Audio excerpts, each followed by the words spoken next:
네, 상당히 많은 부분에서 구체적이지 않았던 뭐 북한 체제 보장의 의미라든가 또 북한 핵의 개발 그 목적이랄까요? 이런 것에 대한 평가가 참 저 대사님 말씀을 들으면서 많이 구체화됐습니다. 감사하게 생각합니다. 대사님 답변 중에 이제 북한 핵이 도대체 통일용이냐, 그러니까 공격용이냐, 뭐 억지력용이냐, 방어용이냐 이런 얘기 하셨는데 한국에서도 북한 핵의 효용 목적에 대해서 상당히 긴 논란이 있었던 거 잘 알고 계실 겁니다. 노무현 대통령이 LA에 가서 발언할 때 북한 핵은 협상용이다 해서 상당히 논란이 됐던 적도 있고요. 그래서 지금 뭐 협상용이냐 방어용이냐 공격용이냐가 중요한 거라기보다는 트럼프 시대 상당히 우파 파퓰리스트고 문재인 대통령 뭐 동의하시지 않는 분도 있으시겠지만 리버럴 파퓰리스트라고 볼 수가 있는데 이 앞으로 2022년까지 한미 동맹이 상당히 어려워지겠다는 저는 생각이 드는데 왜냐하면 북한이 핵을 한미 동맹 교란용으로 쓰고 있고 거기에 트럼프 대통령은 이미 주한 한미 연합훈련 중단을 얘기를 했고 그 다음에 주한미군 철수 뭐 미래에 가능할 수 있다는 얘기도 하셨고 그러면 주한미군까지 얘기가 나오면 한미 동맹이 상당히 유지 자체가 어려워질 수가 있는데 말입니다. 또 문재인 정부에서는 한미 동맹에 대해서 뭐 먼 훗날에는 없어도 가능한 거다. 동맹이란 게 상당히 불편한 것일 수 있다는 얘기 하시는 분도 있습니다. 대사님 보시기에 문재인 정부, 트럼프 정부 내의 한미 동맹의 지속성 문제 어떻게 보시는지 하나 묻고 싶고요. 그 위기가 있다면 어떻게 우리가 극복을 해야 될지 일단 대사님 생각을 듣고 싶습니다. I think alliance is a domestic political issue in South Korea. Very political issue. It is not a political issue in the U.S. And so people need to understand that, you know, within the U.S., alliance is taken for granted, huge support for alliance, and you look at U.S. Congress, you look at the, I think it was only 2 days ago, the legislation that came out, it had a very, very long part on the importance of alliance. And that's very bipartisan. 이 동맹 문제는 한국에서는 국내 정치적인 문제로 되고 있습니다만은 미국에서는 그렇지 않습니다. 동맹의 그 당위성이나 타당성에 대한 논란이 있는 것이 별로 없고 또 하나는 그 이틀 전에 미국 의회에서 동맹에 관한 중요성을 아주 장황하게 길게 자세하게 설명한 이런 그 입법 제안도 본 적이 있습니다. 그래서 의회는 지속적으로 한미 동맹에 대한 지지를 굽히지 않고 있는 데 비해서 오히려 한국에서 동맹 문제가 국내 정치적으로 논의되고 있는 것 같습니다. And so I really do, you know, in U.S., for example, when we talk about SMA, Special Measures Agreement, it is talked purely in money sense. You know, it is purely money sense, and we've had tough negotiations, and I think the South Korean side started paying towards cost of U.S. forces in Korea maybe in the mid-80s, 1986 or thereabout. That happened under President Reagan. Reagan was probably among the most strong supporters of the alliance, you know. So I don't think in U.S. it's certainly not a political issue. You know, all these issues like how much money should each side pay, and so you know in U.S. we truly believe that less politicized these issues are in South Korea, more healthy the alliance. 그 SMA 그러니까 한미 그 방위 분담 그 협상 과정에서 흔히 일어나고 있는 일입니다만은 이 문제는 어떤 그 정치적인 문제를 다루는 것이 아니고 단순히 액수에 관한 문제입니다. 또 어느 일방이 또는 또 둘이 어떻게 공담을 하느냐, 돈을 얼마씩 내느냐에 대한 협상 액수의 조정으로 되어 있는데 아시는 바와 마찬가지로 80년대 중반 86년에 레이간 대통령서부터 공동 방위 부담에 대한 협상이 시작되고 한국이 부담을 하기 시작했는데 레이간은 그 동맹 뭐 한국뿐만 아니라 이 일본 그밖에 미국의 동맹에 대한 강력한 지지자였습니다. 따라서 이것은 정치화될 문제가 아니고 단순히 그 또 동맹에 대한 어떤 그 미래에 대한 성격의 변경 이런 거하고는 거리가 먼 미국에서는 절대로 정치적인 문제로 등장하지 않고 있는 이런 사안으로서 액수를 다루는 재정적인 문제라고 말씀드리고 싶습니다. 네, 동맹이 한국에서는 상당히 정파적으로 이해관계가 다른 정치적 이슈가 되고 있다는 대사님 말씀 동의하고요. 또 미국에서 의회나 싱크탱크에서 강력한 한미 동맹에 대한 의지가 표출되는 것에서 상당히 긍정적으로 보고 있습니다. 그렇지만 트럼프 대통령의 경우에 정말 예측 불가한 분이라서 한미 상호 방위 조약 나 이거 끝내고 싶다 하면 어느 한편에서 1년 전에 끝내겠다고 하면 끝내게 되는 거잖아요. 그 다른 제약 요건이 없더라고요. 한미 상호 방위 조약을 읽어보니까. 그래서 트럼프 대통령이 지난번에 한미 FTA 협박을 할 때도 한미 FTA 끝내겠다고 해서 한국의 양보를 받아냈고, 근데 또 많은 거를 하기 위해서 상호 방위 조약 이거 정말 불편하니까 끝내고 싶다 할 때 이런 어떻게 해야 될지 상당히 걱정인데 대사님 보시기에 그럴 가능성은 없다는 말씀이신가요? Again, I mean, just like in Singapore agreement or everywhere else, you have to look at action beyond words, and this is same goes true for Trump.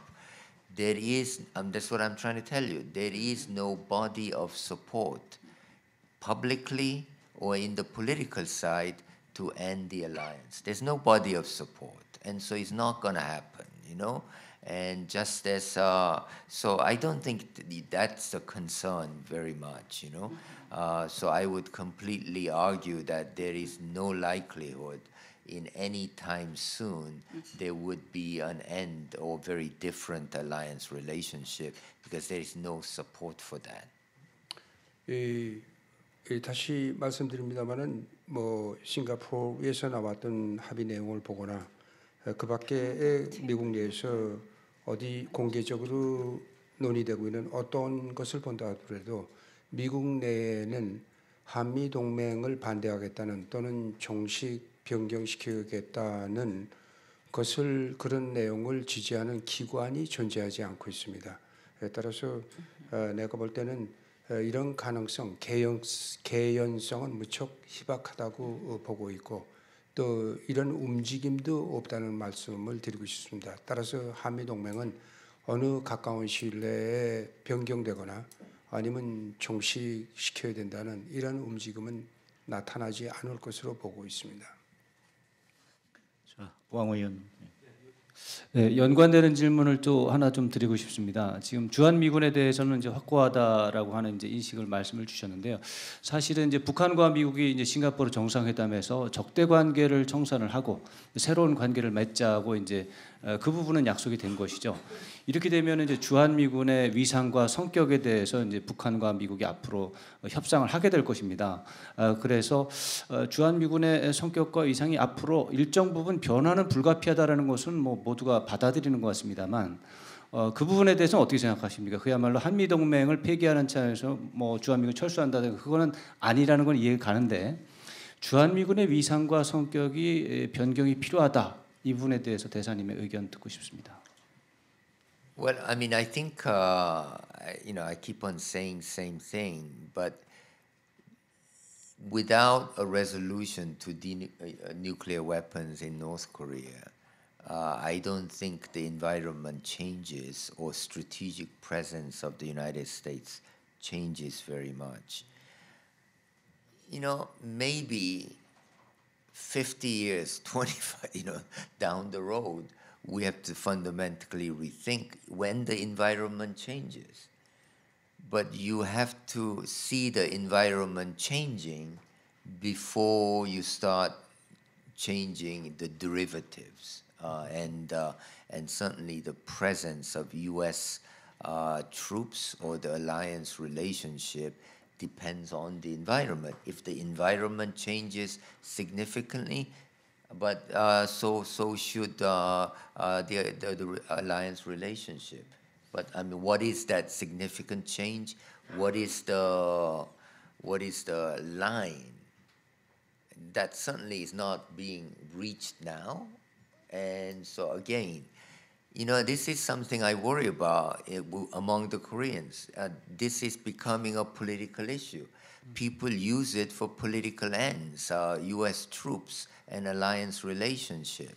And whether it's on SMA or environment remediation, movement of forces, this is all technical issues. And I think just the questioning of U.S. commitment and whether we'll be here for the foreseeable future is a very politically loaded question, which U.S. side is not considering.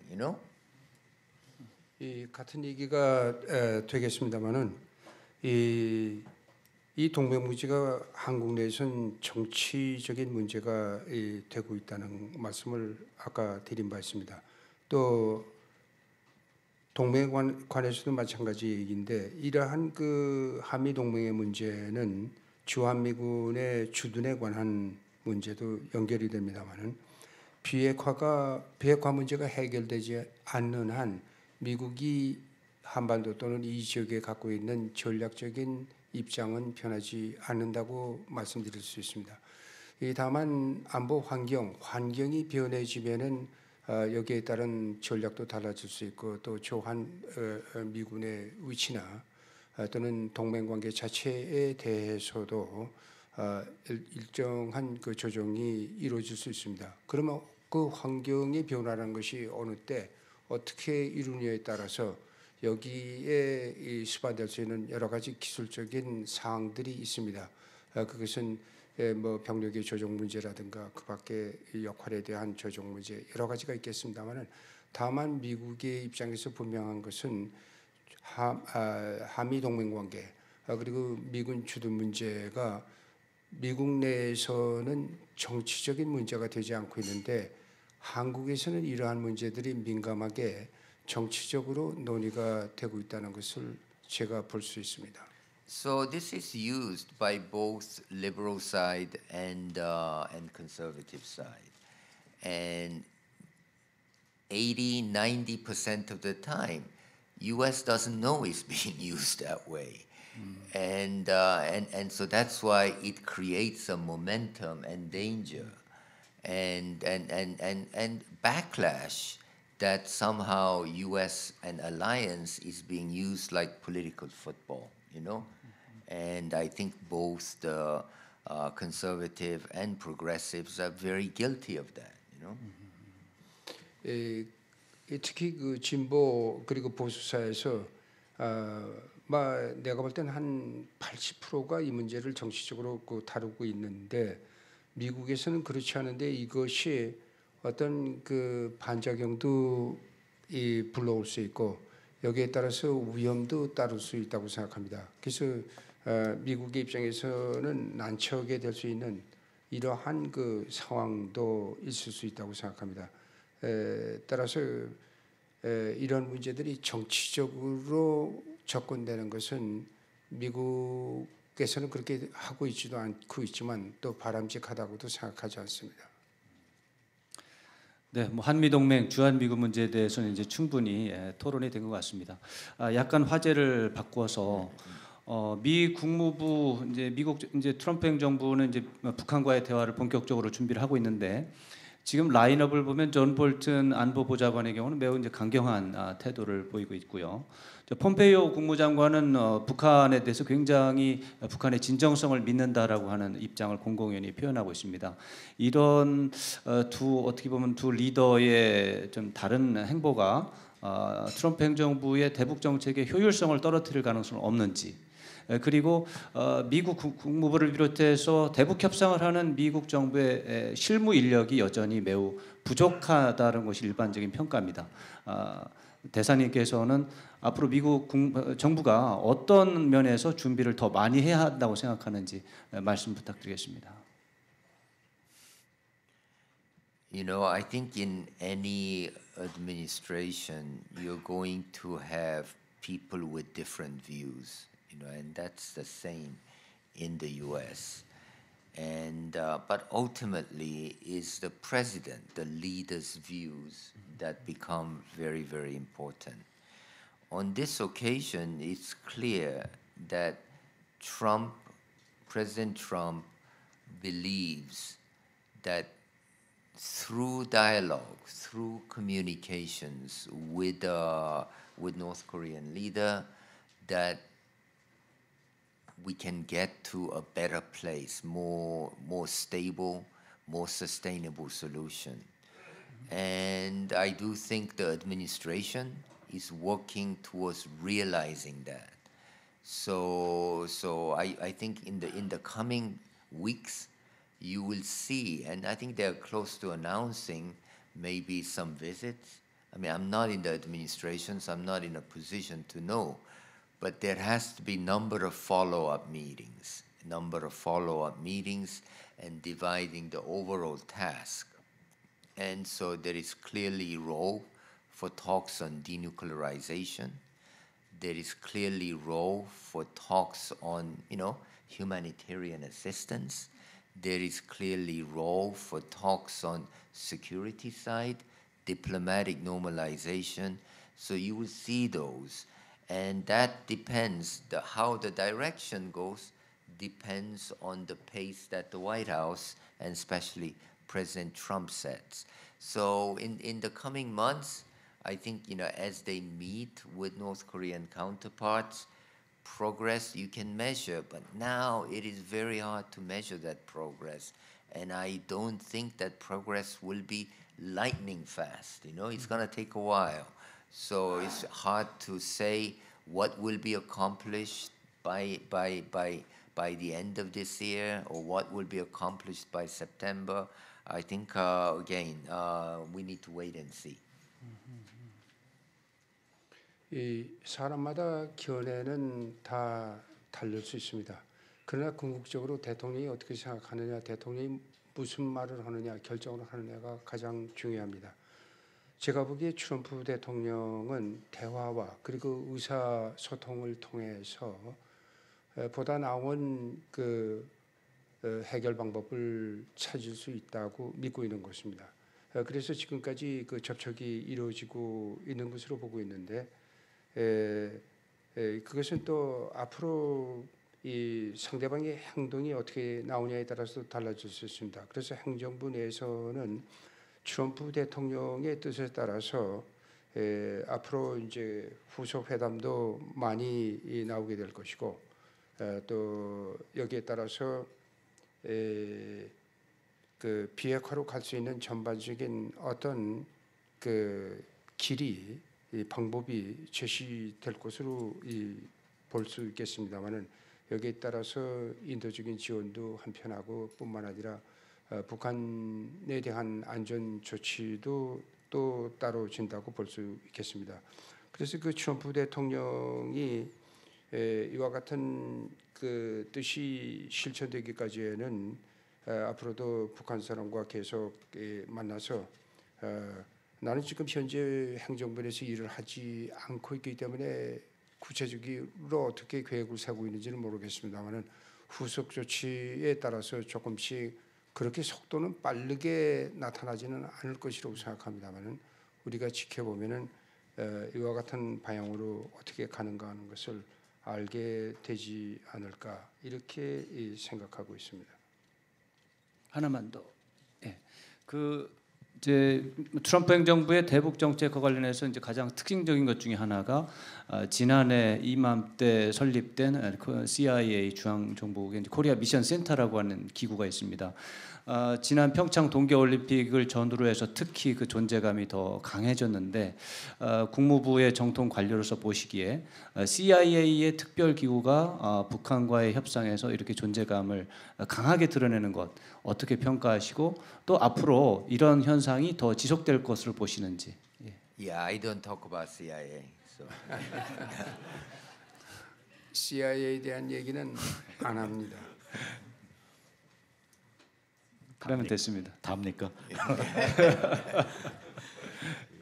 이미숙 의원한테 질문 가기 전에 한 가지 좀 제가 좀 여쭤보겠습니다. 약간 좀 베이식한 질문인지 잘 모르겠는데 지금 이 자리에 계신 분 중에서 아마 가장 최근에 평양을 다녀오신 분으로 알고 있습니다. 그 북한 나아가서 그 김정은 위원장이 지금 이 시점에 그 미국과의 대화에 나오게 된 배경을 어떻게 보고 계십니까? can you say that again? 그러니까 김정은 위원장이 지금 이 시점에 비핵화라는 이슈에도 불구하고 그 미국하고 트럼프 대통령하고의 직접 대화에 나서게 된 배경을 물어보시는지 왜 그런 결정을 하게 됐는지. I think there are a number of factors. Number one is North Korea has reached a stage in their nuclear weapons program where they feel a lot more confident. You know, I mean, there's no question. The 6 nuclear tests and Hwasong 15 have shown their capability. So that's a big factor. I think the second factor is President Moon. You know, I think President Moon, when he was elected, and has really tried to reach out to North Korea and try to bring them in, and his diplomacy over the Winter Olympic Games and subsequent North-South Summit was very important. And I think the third factor is really maximum pressure. I think maximum pressure sanctions have had significant effect on North Korea. And so they want to have sanctions relief and have better economic outlook. The last is, I have no doubt also that Kim Jong-un has decided he wants better economic future for his own country, you know. And so he believes by reaching out, repairing relations with China, getting better relations with US and South Korea, there will be a better economic future. The one I don't know is whether he decided to denuclearize. You know, I don't know that. Yeah. What's the one you don't know? You said? Whether he will denuclearize. Oh, okay. 여러 가지 요소가 있다고 하겠습니다. 그 중에서 제일 중요한 것은 북한의 핵무기의 수단, 그 기술을 상당 수준으로 완료했고 여기서 오는 자신감이 하나 있었다고 생각합니다. 두 번째는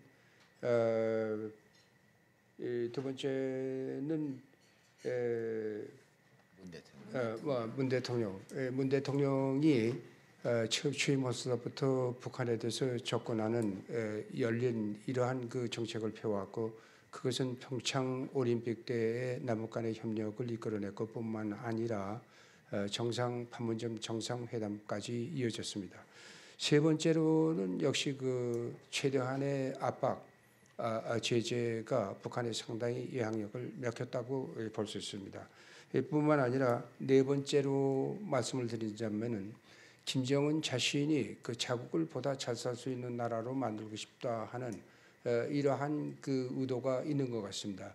그렇게 하기 위해서는 중국과 관계 또 한국 그리고 기타 미국 등의 나라들과 관계를 개선함으로써 자국의 경제를 부흥시킬 수 있는 일으킬 수 있는 이런 데 관심이 있었던 게 아닌가 이렇게 네 가지를 말씀드렸습니다만은 마지막으로 제가 모르는 부분이 하나 있습니다. 그것은 그가 과연 비핵화를 끝내 이행할 것인가 하는 것은 제가 답변이 없습니다. 네, 대사님 지금 말씀하신 거 추가로 간단히 여쭤보면은 관료 출신들은 뭐 한편으로는 이렇고 다른 한편으로는 이렇다 해서 수평적으로 원인을 분석을 하거든요. 근데 저널리스트들은 그중 무엇이 가장 핵심적이냐 해서 그게 이제 제목이 되고 헤드라인이 됩니다. 그 김정은이 북한에서 지금 미국과 대화에 나선 이유를 네 가지로 분석을 하셨는데 얼마 전에 경제학자들은 북한이 올해 말에 금융위기가 올 수가 있다. 외환고가 바닥이 나서 뱅크럽이 될 수 있다는 주장까지 파이낸셜 타임스에 보도가 된 적이 있습니다.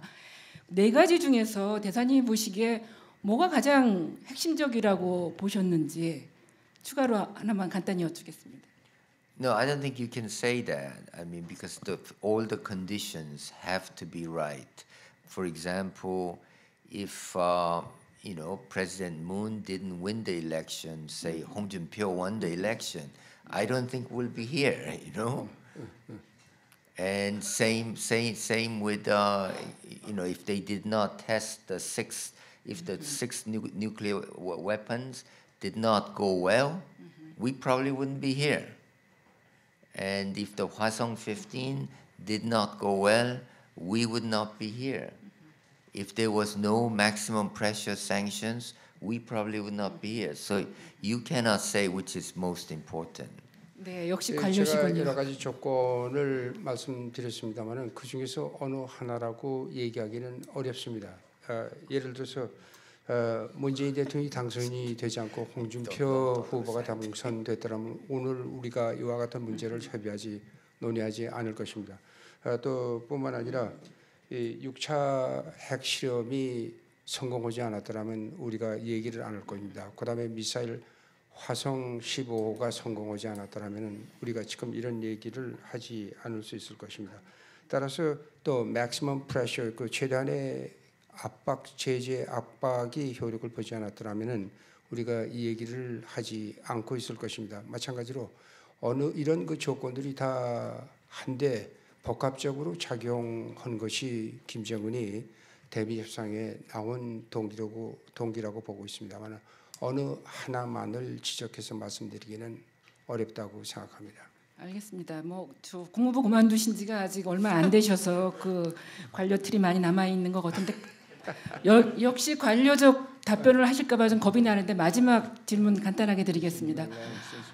한미 간의 언론들은 동맹의 갈등 요소가 너무 많다. 한미 관계가 악화된다. 이런 얘기를 많이 하는데 국무부나 외교부에서는 아무 문제 없다. 빗셀 틈도 없다 얘기를 하십니다. 근데 어제 보면 그 에드로이스 미 하원 외교위원장이 이번에 이제 은퇴를 하시지만 문재인 대통령의 인권 정책에 대해서 정면으로 비판을 했습니다. 그 문재인 정부가 북한 인권 운동가들을 침묵시키려 한다. 그리고 북한 인권 재단도 무력화하고 있다 비판을 했는데 같은 순간 북한 노동신문은 인권 문제 제기하는 거는 반공화국 모략 책동이라까지 얘기를 합니다. 그래서 제가 보니까 이 동맹 이슈뿐만 아니라 북한 인권 문제를 갖고도 한미 간에 참 간극이 벌어질 것 같은데 대사님 보시기에 그 북한 인권 문제 우리가 어떻게 다뤄나가야 한다고 생각하시는지 말씀 듣고 싶습니다. I mean, if I really do believe that most of political class as well as public opinion in U.S. support prioritizing security threats before human rights. I think this is consensus now. This throughout, whether there is segments of politicians, public opinion, who think the Trump administration has gone too far in ignoring human rights, there could be, you know, and there probably is. But the big consensus is that resolution of nuclear weapons and their delivery system is higher priority than human rights. 이 미국 내에서는 어떤 그 정치인이나 아니면은 일반적인 여론을 바탕으로 해서 말씀을 드린다 하더라도 인권 문제보다는 안보 문제가 더 우선이라는, 즉 우선순위를 안보 문제에 둬야 된다고 하는 점에는 이견이 없는 것 같습니다. 물론 일부 다른 의견이 있을 수는 있겠습니다만은 지금 여기서 이 미국이 전반적으로 행정부도 그렇고 일반 그 국민 여론 또 트럼프 지지자들까지도 인권 문제보다는 비핵화 문제에 초점을 맞추고 있는 시점이라고 말씀드리겠습니다. 예, 저 시간 안 돼요? 하나만. 아주 짧게. 아주 짧게. 네, 지금 워싱턴에서는 전통적인 엘리트들이 트럼프 대통령의 대북 정책에 대해서 비판적인 굉장히 시니컬한 냉소적인 반응을 보이고 있는데 이런 것들이 장래 트럼프 대통령의 대북 정책에 악영향을 미치고 앞으로 예상치 않은 문제점이 나올 수 있을지 이런 점에 대한 견해 좀 부탁드리겠습니다. Again, I would fundamentally disagree with you that there is overwhelming criticism for Trump's North Korea policy. I mean, you've seen the polls by, I think they came out about a week ago. There was actually much more support, plus side on minus side on what Trump has done on North Korea policy. Now, I would say among experts, there is more criticism than the public or even politicians. That's because the same thing as I mentioned, which is that it was an opportunity to make more progress rather than have meeting. And so we've resolved the communication problem, but we've not resolved the underlying problem or really tackled it in a serious way. But again, that is better than not talking, you know. So I think for most public, the issue is talking is better than not talking. 그 트럼프 대북 정책 그리고 정상회담 이후에 전반적으로 부정적인 여론이 있는 데 대해서 저는 근본적으로 동의하지는 않습니다. 오히려 이 최근에 와서는 트럼프의 정상회담 결과가 부정적이었다기보다도 긍정적인 측면이 많았다는 이러한 평가도 나오고 있습니다. 다만 전문가들 사이에서 이것이 구체성도 없고 그리고 미국이 원했던 것을 다 얻지 못했다는 이런 점에서 여러 가지 비판들을 가하고 있는데 이것도 제가 볼 때에는 앞으로 이제 협상을 하는 것이 또 대화를 하는 것이 하는 것보다 낫고 또 대화를 통해서 의사소통을 통해서 이 전국을 관리하고 그리고 협상 과정을 진척시키면서 비핵화의 과정을 밟는 것이 내가 볼 때는 더 낫다고 생각을 하고 있습니다. 예, talk better than not talking. I talk too much. 아무것도 하지 않는 것보다는 그래도 대화하는 게 낫지 않겠느냐. 워싱턴에서 이 대북 문제 관련해서 대화파로 분류되는 이 특징을 가장 잘 보여주는 말씀이신 것 같습니다. 클로징 리마크를 부탁드렸더니 말을 너무 많이 해서 안 하시겠다고 합니다. 아침 이른 시간에 이렇게 참석해 주셔서 너무 고맙고요. 우리 조세균 전 미 국무부 대북정책 특별대표님께 좀 박수 좀 부탁드리겠습니다. 통역해 주신 김동현 선생님께도 감사드리고요. 이것으로 관훈 포럼 다 마치겠습니다. 참석해 주셔서 감사합니다.